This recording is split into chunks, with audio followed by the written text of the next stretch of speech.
All right, let's move on to part 3. Of course, the first part was in class. About you see that we have another anemia here, sickle cell anemia. It's probably one of the clearest pictures we have of structure. Just because we know what's going on structurally doesn't mean we know what's going on at other levels, or that we have a way to go after it, a way to have a therapy for sickle cell. But we just now are making some incredible progress with it. I'll tell you about that at the end of this. We got to start with the RBCs. The red blood cells in people with sickle cell anemia look wrong. To show you what looks right, we've already shown you the big picture earlier on. And you can see that the red blood cells are such a big component of the blood. Depending on the red blood cell composition, the blood itself can have different properties. For example, camels have red blood cells that are, you can see how different they look on the left. They are smaller, they're higher in protein. This comes from things that are beyond the camel's hemoglobin. It's about actually the membranes, because the membranes have phospholipids. We're going to talk about red blood cells when we get there as well. There are particular phospholipids that will stabilize the membrane, and the cells can swell 200% because camels need to go a very long time without water. When they drink a bunch of water, they can drink 50 liters of water at once. And that happens, the body's under extreme osmotic stress. This is why camel blood cells need to be so strong. They also, the blood of the camels, because they are physically different, the blood will flow with low viscosity, and it will actually flow like water. It will be more like Newtonian fluid than non-Newtonian fluids, which thick fluids that have high viscosities are non-Newtonian. They behave in ways very different from water. Camels behave very different. It comes down to their red blood cells being a different shape, different composition, different chemistry. So let's move on to other cells that are bad shapes. If you look at these, this was actually 1910. There was a dental student from Granada that had symptoms of anemia. And in Chicago, the doctor looked at it with a microscope and saw this. And this required a diagnosis. This put the first structure on the diagnosis. This was a particular kind of anemia associated with sickle-shaped cells. Now, these were the ones that stood out. Sickle-shaped cells. It's a little bit of a tongue twister. But you can see that they're basically malformed. They're often a sickle shape, but sometimes they can be just spiky. Something is wrong inside the cells. Not the phospholipid membrane, but most likely the hemoglobin. How can the hemoglobin be solidifying inside these cells? Well, another clue is that you trace who gets the disease. If it's in the hemoglobin sequence, it's a genetic disease, and it is passed along as, there can be carriers. It is a recessive trait. And basically, if you have homozygous mutations that both cause sickle cell anemia, then you have the episodes of anemia that result from the red blood cells being messed up. It turns out that there is actually a benefit to being heterozygous. If you have one normal copy, then your red blood cells will be pretty much normal. But you'll also be protected from malaria. This is our first clue as to why the trait persists, because in some cases it can actually have a protective advantage and actually be good for the population. The problem is if you are homozygous, and if you, the question is, where does heterozygosity show up? And it turns out that 1 in 12 Africans are carriers. They are heterozygous, which means about 1 in 12 times 12 is going to be homozygous, who will develop it. So this is actually a genetic disease that is a bigger problem. I knew that it was a problem when I was in Africa, and I taught them about it because I knew that they're going to be doctors in Africa. They would run across this at some time. So that's what the cells look like. And I just want to include a few this is one of the few times when we'll really get into genetics in this class. I just want to make sure that you understand the terms. When you have a variation in a gene that changes a small part of the gene, it's called an allele. The different variations are called different alleles. They're passed on from parent to child. And remember that you have 2 for every gene, except for the Y and X chromosomes, depending on that situation. And if you have 2 of the same alleles, you are homozygous, 2 different alleles, heterozygous. So this means that there is some protective advantage to having some of whatever's making the cells sickled. But if you have 2 copies of it, you have too much sickling of the blood, and you have anemia. So the symptoms that are going to result beyond the cell profiling, the cellular level, you have organismal level problems. There's and these are the ones that go along with other kinds of anemia. Physical exertion will cause you to be weak, dizzy, shortness of breath. You don't have enough oxygen carrying power in your blood. If you measure the hemoglobin content, you'll have half the normal amount of blood. So it will look like that unless, and the hemoglobin oxygen binding is not significantly changed, I don't believe. So I believe it would look like the anemia line from the graph that we showed earlier. The reason for this is the sickle-shaped cells are fragile, they fall apart, and you don't end up with as much of the hemoglobin persisting in the blood. They also will block capillaries. Capillaries are very small, and the cells have to move through them. They have to basically squeeze down to squeeze through the little capillary. You can't do that if you have all these solid fibrils on the inside. And this is the biggest problem because it causes pain, loss of organ function. It's not a regular anemia because it has this complication as well. And it's important to listen to the patients about this. Now remember, this is not going to have a very obvious physical correlate. It's not like having blue hemoglobin. The color is the same. But the thing is, the pain is what it really shows up as. So one of the patients says it's like a jackhammer on your back, but the doctor can't see anything. Imagine that over your whole body. Sometimes it localizes in the joints, abdomen, in the head, in the chest. Sometimes it's all over. It just depends on where the fibrils are forming and where the cells are getting stuck. And people, of course, doctors don't know what to do with this. People will say that you're just looking for drugs and opioids and things like that. And because we've had a problem with overprescribing opioids to some patients, we end up sometimes not listening to the patients who actually need pain medication for an episode of sickle cell. Basically, this is a thing doctors need to know about. There's an 8-year-old who has it. They get a Shinoa Moore will get a heating pad. They'll take the temperature. And if the temperature gets too high, that means it's an episode bad enough. You have to go to the hospital. The eyes kind of turn yellow. This is probably a function of the breaking apart cells. It feels like someone's squeezing legs or arms, and it can be very painful. Just realize there aren't many visible symptoms of this, but you can look at it under a microscope and you can definitely see the sickled cells. So we call hemoglobin S. The sickled cells are going to be called S. Hemoglobin A is going to be normal cells. And the one thing that hemoglobin S alleles have in common is that glutamate has been changed from a valine at position 6 to a valine from a glutamate. And in fact, let me get this. Remember when I pointed out that this model has the heme and the histidines that we talked about before right here?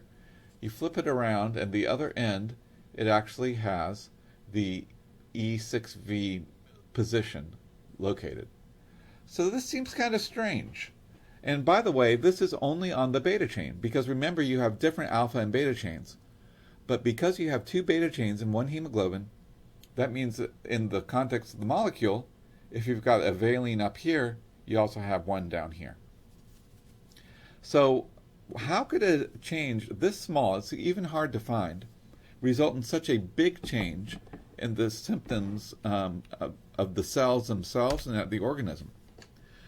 So the one thing that you should think about is that the hemoglobin S differs from hemoglobin A slightly in tertiary structure. Okay, the hemoglobin S will be sort of a flat hydrophobic patch. Before you had a charge, and this time it's mutated to a valine, and it turns out in the context of the beta chain, that produces a hydrophobic patch on both sides of the molecule. That means the molecules will actually be able to multimerize themselves. That sticky hydrophobic surface will result in molecules coming together, and they form these long lines. They always have an open sticky end, and eventually the fibrils wrap around each other. They will crystallize and basically solidify, and that's where you get the spikiness that produces the sickle shape. And so realize that capillaries, here's a picture of capillaries. These are very, very small. And these are smaller than a red blood cell's normal diameter, so it has to squeeze to get through. The sickled cells, if you get enough of them, they get stuck.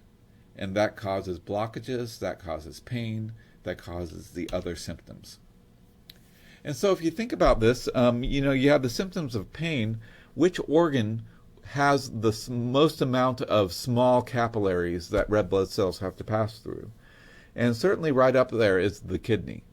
The kidney is literally supposed to filter blood, and it does that by passing the blood through these small tubules with very small openings that can easily be occluded. So sickle cell patients usually have kidney problems because they've been blocking parts of their kidneys, and then you have necrosis, then you have organ failure. This means that we can actually look at the cells as chemicals on the cellular level, and we can say, is there some way that we can detect without harming the organism? How can we detect the sickled cells in the blood so that maybe we can detect them at a low level, maybe we can tell when an episode is coming on? Well, one of the things is that any physical property will actually be affected by this weird, bizarre sickled shape, including its acoustics. There is a way for saying that you can detect the sickled cells because the red blood cells will resonate with sound differently, and photoacoustic detection might be able to detect the sickling at a lower level than just looking at the sample. I think this is a fascinating, and it makes the point that these sickled cells are physically very different from ordinary. This also can result in simple diagnostics because the sickle cells are going to have different densities. And if you put them into a tube with a certain polymer in them and then spin them around, the sickled cells will drop to the bottom of the polymer because of their density and their morphological characteristics, whereas the rest of the normal red blood cells will be farther up. This is an example of something, and this tube is very small. It will fit into an ordinary centrifuge, and you can even run a centrifuge off of human power. You don't even need electricity to be able to centrifuge. An egg beater is basically a centrifuge. So what you do is you can take a bunch of these tubes to a place that doesn't even have electricity. You can do a sickle cell test of the people there, and you can find the 1 in 100 people who has the sickle cell homozygosity, because they will end up with very dense red blood cells on the very bottom of this tube, whereas normal cells will be still stuck in the middle. I think that's really cool. It's an idea of going to Africa with a suitcase full of these to be able to get to people that don't have the clinical access, but you can bring the clinic to them. Oh, yeah, this is the real place where you can see it. You can see the difference between the different genotypes, and you can detect S control. I don't think you can detect heterozygosity from these results, but you can detect homozygosity, which is the disease condition that you're worried about. So the whole point is that these come about from a single point mutation. This comes about early in biochemistry because we can talk about it as soon as we've talked about protein structure and things like that. But to talk about all the ramifications of it, we have to move beyond biochemistry. And that's why it's important. This integrates all sorts of levels. We have to talk about medical science, narrative medicine. And one of the parts of narrative medicine. If you're in my PPHS class and you wonder about what's the role of narrative medicine, here's an example that comes from our own newsletter, SPU Stories. And this is a great example of it. Once you can connect this patient, the people who need help, to your biochemistry knowledge, in my opinion, that's why you're taking this class. So if we want to talk about biochemists solving this problem biochemically, could there be a small molecule drug that we can do? There's a bunch of hemoglobin, and it's turned over very quickly. So we probably can't use it like an antibody or something like that, a big drug. But maybe a small molecule can help. Here's an idea. This is a molecule that actually was moving somewhere. I haven't checked on it. This is a few years old. But it's called voxelotor. And if you've heard of it, actually, if you've run across this in the clinic, in your shadowing or volunteering, let me know, because I'd be very curious if this is actually working. Because I have a slight question about this. This is a molecule that is actually going to go, going to go after, let's see, it inhibits the sickling in vitro in an animal model, and it increases the hemoglobin affinity for oxygen. It is not working at the actual polymerization site. It's an indirect, allosteric, heterotropic kind of effect. And so it's very interesting. I want to see how this works more, but it's not directly blocking polymerization, because if you do a quick biochemical calculation, you'll see it's not practical. If you start from the concentration, remember that red blood cells have a very high concentration of hemoglobin. It's easy to get to because it's right there in the blood, but it's 3 millimolar. And so if you need to reach the KD for binding, so those sites will, if you have 1.5 millimolar of a drug, it's a 1.5 millimolar concentration of a drug to reach 50% binding of the hemoglobin. Basically, you need to have, to get 50% binding, you need 50% of the hemoglobins to have a drug bound to them. And this is not something binding at the oxygen sites either. This has got to be an allosteric kind of thing. Well, if you just calculate that out, if it's a small molecule, 300 grams per mole, basically you need a drug concentration that's going to be 459 or 45 grams per liter. I was reading that as a 9, but it's a grams. 450 milligrams per liter, that works out to be, times 5 liters, is going to be 2.5 grams of drug for a single dose. That is a huge amount. You need drugs that work at lower, you need milligram drugs, not gram drugs. So that means that we need to turn to other techniques, and molecular biology offers techniques that have actually worked against sickle cell disease. Here's an example of lentiglobin. It's a gene therapy that works on the bone marrow, and it basically takes a lentivirus to move genes, and the lentivirus contains a beta globin gene that will have a T87Q mutation. What this does is this will actually block the fibril formation. So when these are in the mix, you can have half of your hemoglobin being sickle cell. If these are in the mix, they will stop the fibrils from forming whenever they get joined to the fibril. You just need to have enough of these around to prevent the fibrils from taking over the cell. And they showed that it works, that it's sticking around. They show it works up to 36 months after the infusion. You end up with about 50% of your hemoglobin is the red, which means the mutated gene therapy version that you got into yourself. The rest of it is hemoglobin sickle cell, but it's preventing the episodes at a 50-50 ratio roughly, because here is their clinical example.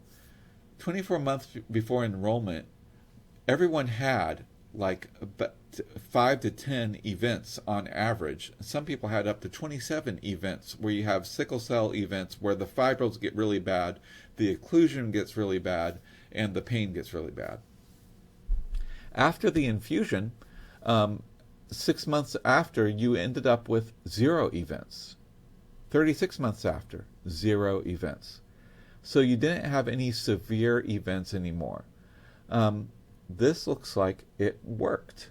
The question is, will the blood marrow eventually kick out the mutated gene that you put in there? And you need to go longer to be sure. But this is looking good. Now, the thing about sickle cell is that why is it in Africa and why does it not show up as much in other countries? You will see it here. Notice that the U.S. on this map shows that we have an orange level, a mid-level of babies born with sickle cell. But of course, Africa, if you look over there, it's got the much higher level. And also, this is genetically persistent. 8% of African population is a carrier. That's the 1 in 12 example that we had there. And it's even geographically concentrated where you have malaria. You can overlap these two maps of having the sickle cell gene and being in an area where malaria is endemic. And so malaria actually reproduces in blood cells. And so people are always putting this together. This is a circumstantial evidence right here, but it makes people wonder, is there something that gives resistance to malaria? And it turns out the case is pretty much made now. This is one of the papers that originally does it. If you want to go into this, I'm giving you the papers so that if for another class and maybe you want to trace this for a project or something, these are the papers that really made the case that this is not just a correlation, but it is a causation. We can even understand some of the mechanism of why sickle cell gene carriers resist malaria. Okay, and it turns out that the fibers, a little bit of fibers, will interfere with the life cycle of the malaria parasite. They live inside the cells and they cannot reproduce as well if they've got these little fibers around, like not complete fibers, but sort of a low level of sickling. And so there are trafficking networks that will bring their proteins to the surface, and the fibers specifically interfere with that cell biology process. And in fact, it's the overall, remember that the red blood cells have an overall physical property. It turns out that the tension of the red blood cells actually prevents the parasite from getting into them. So there are several ways in which carrier red blood cells actually resist malaria. And this is still happening because malaria is still around. It's still a benefit to have this one copy of the sickle cell gene, because not getting malaria outweighs the cost of getting sickle cell in the homozygous part of the population. If you want to see that, you can look this up. But the main thing is, when I was in Africa, this is what the hospitals look like there. This is what they list, and this is even a francophone country like Burundi was where I was, and so I saw signs exactly like this. These are not signs that are going to be able to do the lentiviral gene therapy. This is not the place where we can do those kind of fancy therapies. So it depends. It would still really help to find a small molecule that didn't need to be refrigerated, that could be carried up into the mountains to the people who need it. And there's stories about this. There's a good story about what it's like to live with sickle cell, have a family that is living with it in Nigeria in this case. So again, you can look this up if you need to. If you want a copy of it, if it's like paywalled or something, just let me know. I have it somewhere on my computer. This is what a sickle cell clinic looks like. And you're not going to get gene therapy going on here. We need to find another way. In America, we can do things to help these patients, and it's important to know what you can do with medicine in different places. But that leads us actually to our last medical application, which involves fetal hemoglobin. Because remember, everyone, when you were in your mother's womb, that you were actually able to breathe because you had a version of hemoglobin that had a few mutations in the BPG binding site. Because it was mutated, it had higher affinity, and it would take the oxygen from the maternal normal hemoglobin. That's how babies breathe. Well, everyone has a copy of this gene. Why can't we just turn it back on? And that's where we can have the different ways of treating sickle cell. Now, it turns out there is a treatment that will turn on some production of fetal hemoglobin. The hydroxyurea will actually turn on, but it's not super strong, it's not super persistent, but you can prescribe this in the areas where nothing else is available. And this is exactly how it works. Because a drug works this way, maybe we can use gene editing to actually make the fetal hemoglobin be produced more often. And we don't have to get a mutated version like they did with the lentivector that we mentioned. So there is the gene therapy. There are people who are using gene therapy to insert normal copies of hemoglobin, fetal hemoglobin, into the bone marrow. But that seems sort of needless because you already have it. The question is turning it on. So they can insert versions, maybe something that will work on the molecular biology of it to work on the repressor and things like that. So maybe you can edit the whole gene. You can edit a gene in pretty much anywhere with CRISPR-Cas9, but there are some complications to using that. It'd be nice to have a gene editing that would be simpler. And it turns out that Cas9 by itself, and by the way, how all these work, this is really a molecular biology topic. So I'm not talking about how they work. I'm just telling you it's just Cas9 fused to a deaminase that will just work on, that will just take amines away from one kind of base. But if you take away the base in the right place, it can be a big change in the regulatory. It can change the regulatory DNA from being off to being on. You can turn on the hemoglobin fetal gene, and you can make the hemoglobin fetal, which will actually treat the episodes.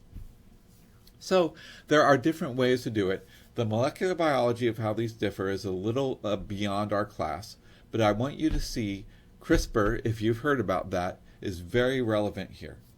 So they have, maybe they have two cases here where they have the Cas enzyme is going to be repairing if you have a broken beta globin gene, you can replace a T with an A, and that will fix the gene. If that's enough, that will actually repair the gene that is right there. You can also have some versions of Cas9 that will actually upregulate the fetal hemoglobin gene. Realize that these are two different ways of acting. You're fixing a gene on the left, you are producing more of a dormant gene on the right. And so you got to compare to see how these work. This is something that just came out in 2023 that's about how the base editing works better than the CRISPR, the full-on CRISPR gene editing version. They compared 5 different cases, actually 3 different places for the gene editing. They found one of those 3 places worked better than the other issues. So you have the CRISPR-Cas9 disruption of the BCL11A enhancer, or the promoter binding motif, and then they compared that to just turning on, just editing one base with the transcriptional start site. A lot of molecular biology details I don't intend to get into, but I want you to see that this is about getting the fetal hemoglobin turned on, and you try the different ways of mutating things to see what turns it on steadily and what lasts for a long time with the minimal amount of genetic change. But there's still a role for chemists because, like we said, gene therapy is only really feasible in some places right now. We still want to look for a sickle cell small molecule, and this is what this scientist is working on. She is from Liberia, and she wants to help people, and she actually has the disease herself. So she studied chemistry, she's a professor of chemistry, and she does all the things that you're doing. And so, this is what this class will hopefully equip you to be on the road to doing. She wants to develop a molecule, not one that goes after polymerization, but one that increases fetal hemoglobin by about 10 times, which is very reasonable, much more reasonable than directly going after the sickling fibrils. Okay? So they think that with a small molecule, we might be able to boost fetal hemoglobin by this amount. And a pill is much different. She is working on a pill because she knows the need for the pill. And this is chemistry. This is not molecular biology. And this is what I want to encourage you. There are more than one way to go about attacking a disease. And chemistry can give you some advantages that gene therapy cannot. So, and there are other articles about this.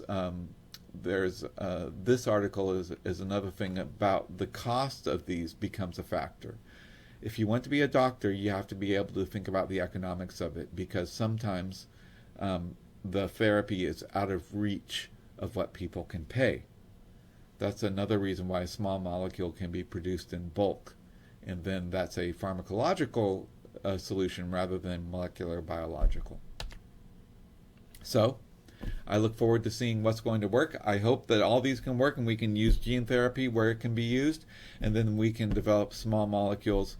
But the gene therapy has really been working much better than I've ever seen it work, and I have high hopes. There are lots of ways in which people are being healed right now by gene therapy.